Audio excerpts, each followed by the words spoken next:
你好，歡迎嚟到呢一集節目。今集咧又係同大家介紹點樣用 AI 去改進大家嘅生活，令到咧大家嘅效率更加高啊！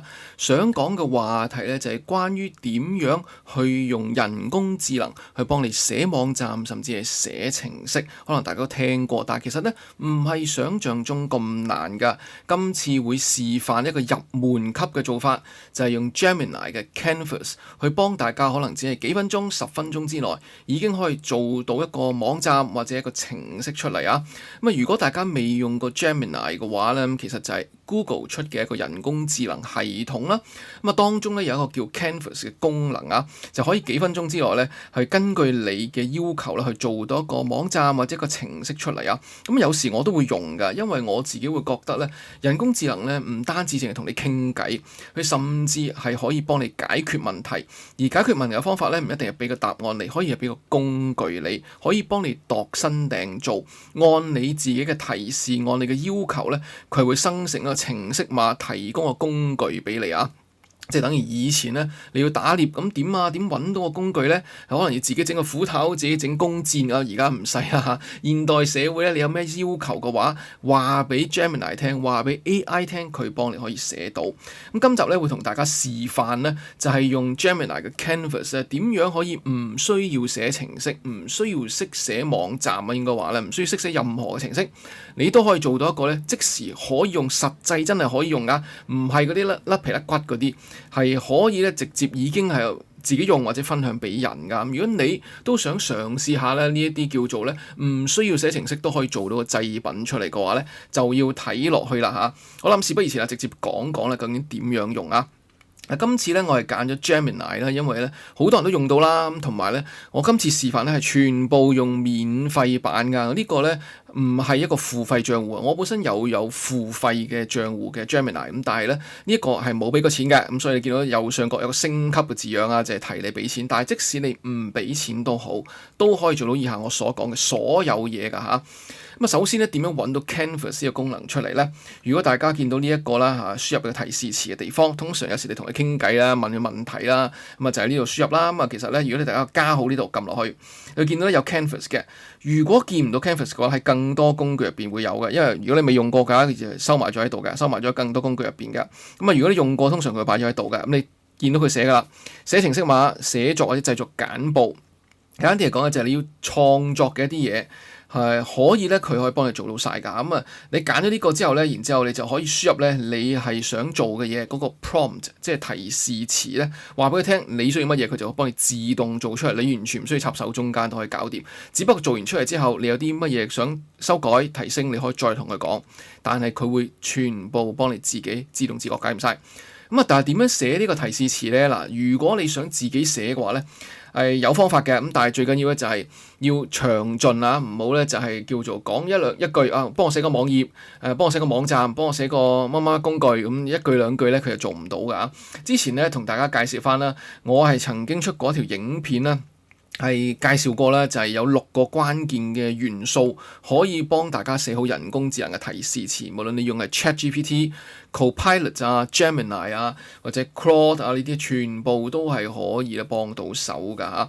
如果有興趣嘅話，可以揾翻我呢條影片咧，就介紹咧點樣咧掌握好6個關鍵嘅元素啊，有啲咩要求喺入邊咧可以做到。但係如果你係唔清楚點樣做嘅話咧，亦都可以咧叫人工智能幫你寫，一陣間會示範一下啦嚇。但係先講講就係話究竟咧呢個 Canva 啊可以做啲乜嘢咧？係唔係就係做啲好流嘅嘢咧？其實唔係㗎，好專業㗎嚇。其實咧係非常之叫做實際可用同埋完成度好高嘅製品啦。先示範第一個咧，就係一個網站啊。呢個老作咗嘅，老作咗咩咧？叫好掂搬運公司，唔知有冇啊？希望冇撞名啊！如果真係有間公司嘅話咧，我冇特別意思嚇，純粹咧就係真係因為我諗住應該冇人會用呢個名啦啩嚇咁樣。呢個咧我就係咧自己打嘅呢個咧，所以唔算好長嘅啫。呢個 prompt 即係提示詞啊。我呢個寫咧就係話咧喺個 Canvas 嗰度咧，剛才揀咗 Canvas 之後，然之後輸入呢堆嘢啦，我就話為好掂搬運公司設計一個網頁。呢間公司咧係專門處理住宅嘅搬運，但亦都為中小企提供運送嘅服務。團隊大約有20人，經驗豐富。其實我就俾緊啲資訊俾 Gemini，佢知道填啲咩落去個網站嗰度。咁當中咧有4個部分㗎，就係關於我們團隊服務範圍同埋聯絡我們。暫時先用 placeholder，即係一啲叫做咧頂住先嘅人像同埋圖片等等，咁啊同埋聯絡方法都係暫時 dummy 嘅，擺落去做 placeholder 㗎。之後咧我會提供真實嘅內容去換翻落去。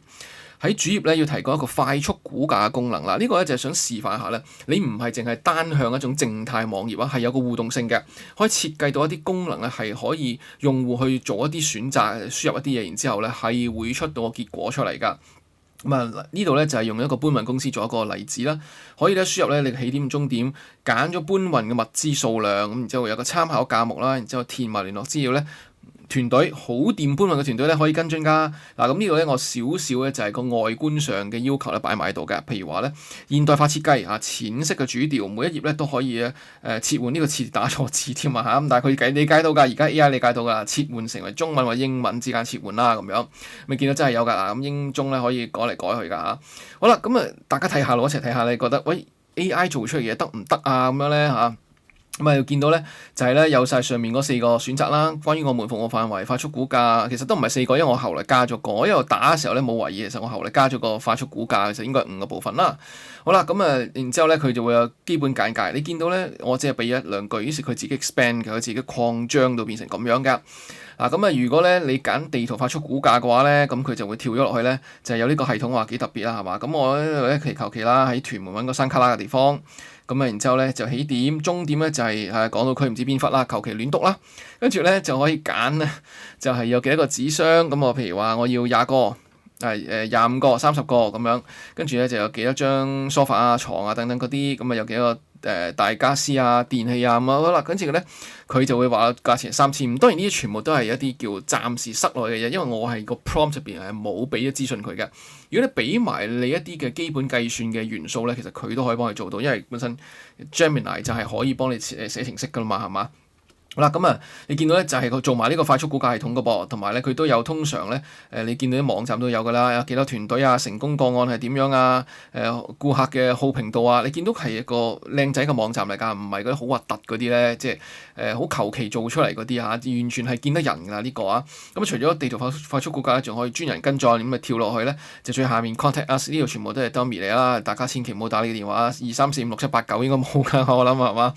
電郵都係啦，咁你好掂大廈當然就係流㗎啦，咁但係咧有晒所有嘅替代嘢，仲有咧就係可以咧有一個叫聯絡嘅表格，咁迅速查詢啊咁樣啦。咁你見到咧就係有埋團隊添喎，20人豐富團隊啊，見到個塊面一撅嘅啫啊，呢啲全部都係 dummy 嘅相嚟啦，就陳大文啦、黃小姐啦，係嘛？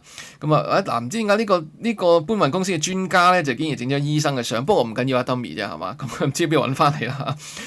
同埋咧就有張師傅啊，車長嚟㗎嚇，但係車長着西裝喎，係好㗎，即係專業啊，西裝着西裝嘅車長係好事嚟㗎嚇。你見到咧就係佢有晒呢個叫暫時頂住先嘅相㗎，同埋咧呢啲全部互動性㗎，你見到喐嘅嚇，全部都會有變化㗎。有晒咧有啲咩功能啊，有啲咩專門做啲咩服務啊等等，你見到好齊全㗎資訊，一個網站解唔晒。好啦。你話喂，我做出嚟咁係咪就咁咧？嗱，其實咧係真係可以咧下載㗎，呢個個下載掣嘅 download 嚟咧，咁佢係一個叫做網頁嘅檔案啦，然之後你可以咧就係揾一啲寄存空間擺落去啊，呢個咧有機會再同大家講，但係咧其實係非常之方便啦，亦都可以分享俾人㗎。你可以咧譬如俾個團隊一齊幫手睇下，俾啲朋友睇下，咁全部都可以做到啦。如果預覽之餘你想睇下佢本身實際程式碼點樣咧，下面有晒㗎，你見到咧寫晒出嚟㗎。如果你話譬如我想學下點寫程式喎，寫網站喎，其實呢度俾晒你㗎啦嚇。呢個係第一個例子啦，你見到咧幾分鐘嘅啫。因為時間關係咧，我整定啦，實際上咧由我輸出呢一個嘅叫做提示詞咧，到整好咧，其實1-2分鐘之內搞掂晒，非常之快㗎。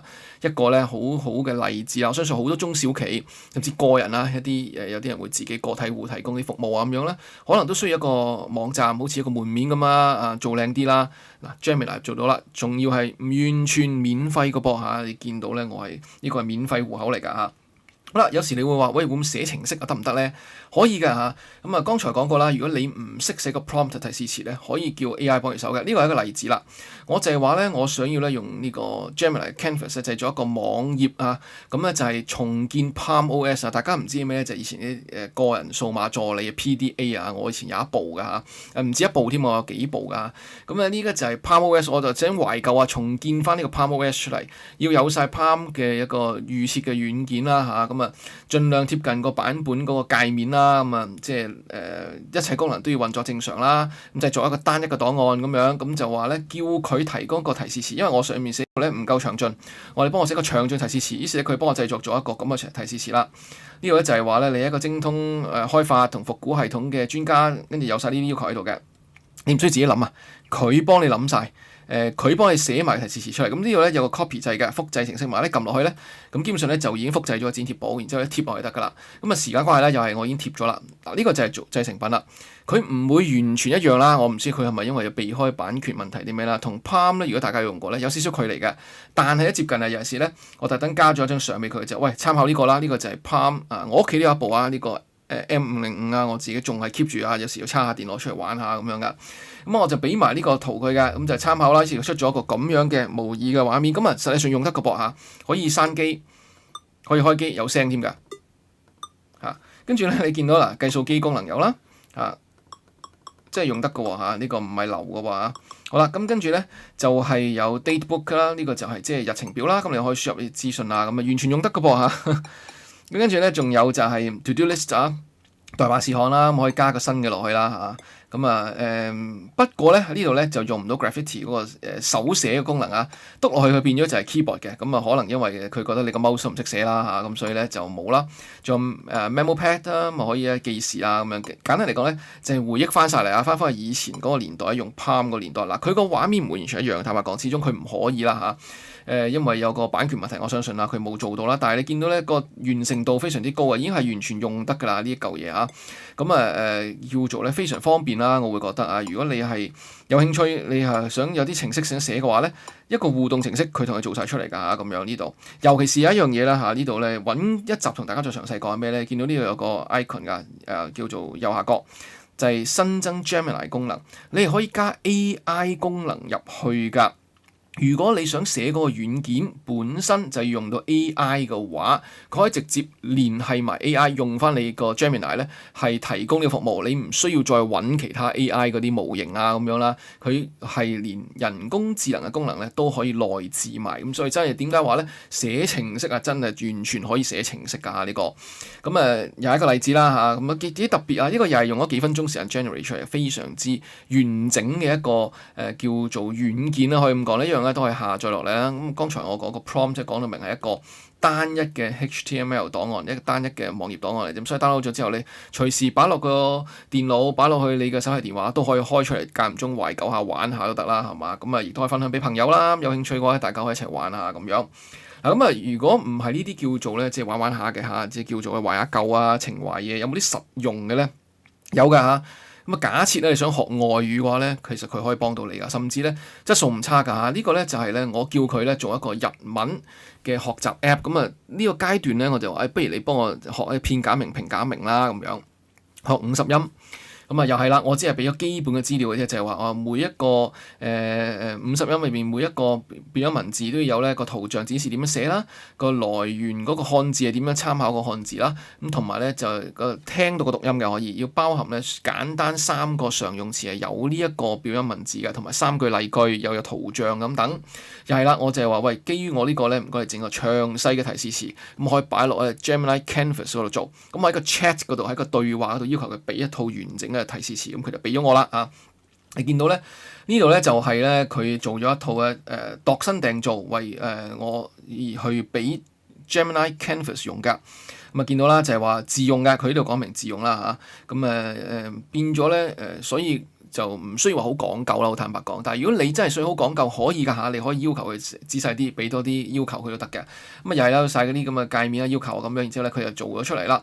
做成製成品點啊？嗱呢個咧就係呢一個畫面右面呢個啦，50音隨身學呢個佢幫我改個名添啦，係嘛？好啦，有平假名有片假名嘅啊，同埋咧真係用得㗎。譬如話咧，佢有語音測試嘅，我哋試下咯噃。嗱咁啊，坦白講咧，有啲 AI 味啊，有啲機械味，但係喂唔使錢嘅喎，同埋咧係用我諗2-3分鐘就 generate 咗，即係成個生成咗個網站，仲想點咧係嘛？咁啊，佢有晒咧呢啲唔同行嘅嚇，唔同 R、U、L、O 行啊嗰啲咁樣嘅音啊，濁音啊呢啲全部有晒個噃嚇，你可以輸入去搜尋㗎。咁如果唔係就咁錄落嚟就得㗎。譬如話咧，我就U 啦嚇，我 U 啦嚇，咪聽下咯喎。嗱，佢有埋讀音㗎，咁啊應該係用電腦 generate 出嚟㗎。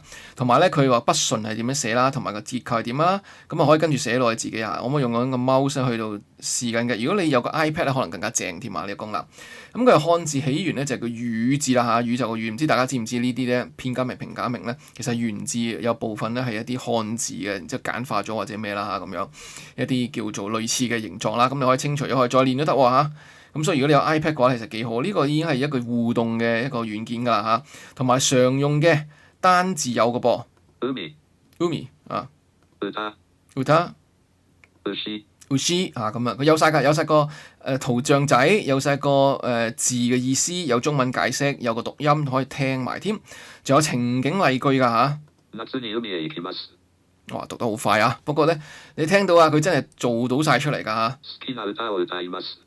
咁同埋咧呢度咧，又可以示範下啦，即係譬如話咧，呢度選取平台係咩意思咧？就係如果你做出嚟個 app 或者網頁，你有啲嘢覺得唔 OK，你想去改嘅，唔使點樣去到形容俾佢，或者係要點樣揾方法話俾佢聽，好簡單。譬如呢度撳啦，譬如我就係會譬如話啦，我想可能呢度咧舉個例，我喺呢度我即係你可以揀啊圈起佢一個某個位置某個位置咁樣啦嚇，咁呢度咧係可以佢又揀呢個位置啊，咁然之後咧你又可以要求咧話俾佢聽，我喺呢個位置要做啲乜嘢，你可以俾一個嘅 comment 佢啊，咁其實佢係可以做到㗎，咁即係呢個即係叫做咧係可以咧一個app 咧係可以完全生成晒出嚟啊，咁片假名都得㗎，咁即係又係啦，即係你可以譬如呢度我有啲我有啲要求我想改變啲乜嘢，咁你就框住佢，然之後俾個 comment 佢，咁你就可以咧話俾佢聽佢想點改啊成啊咁樣啦。咁總之咧簡單嚟講，你見到一個叫軟件可以做到嘅嘢咧，全部都做到晒啊。咁寫軟件就可以完全幫你做晒，你唔需要寫程式咧，好似呢度咁樣咧，就係咧純粹就係俾一個 prompt， 個 prompt 甚至都唔需要自己識寫啊，可以叫 Gemini 幫你寫個 prompt， 再幫佢 Gemini 嘅 Canvas 嗰度咧就可以做到晒㗎啦嚇咁樣。咁所以咧我會覺得係一個幾方便嘅功能啦。咁如果你哋都想用嘅話咧，好簡單，上去 Gemini 啦，咁Gemini.google.com， 然之後咧就係咧開啟呢一個嘅 Canvas 嘅功能啊，好似剛才所講呢度 Canvas 開啟咗佢咧，咁咧就係可以輸入咗就可以揾到㗎啦。啊，成個功能咧非常非常之簡單啊！希望咧今集同大家一個簡單示範咧，令到大家了解到咧，其實原來要寫程式啊、寫網頁咧，唔係想像中咁困難啊！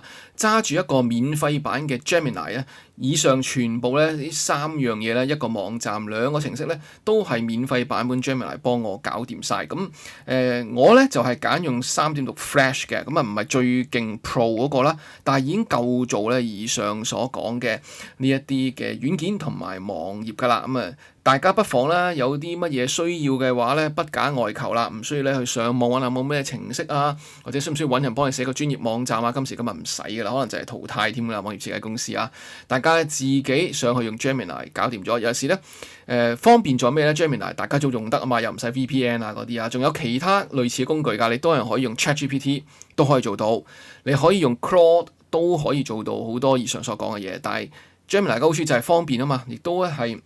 好多人都會有 Google 嘅戶口，有 Gemini 戶口，所以呢個咧係值得俾大家咧去做一個參考嘅一個工具啊，一個使用嘅一個工具啊。咁有咩意見咧？大家有冇咧係去到用 Gemini 或者其他人工智能系統去寫程式、寫網站嘅經驗咧？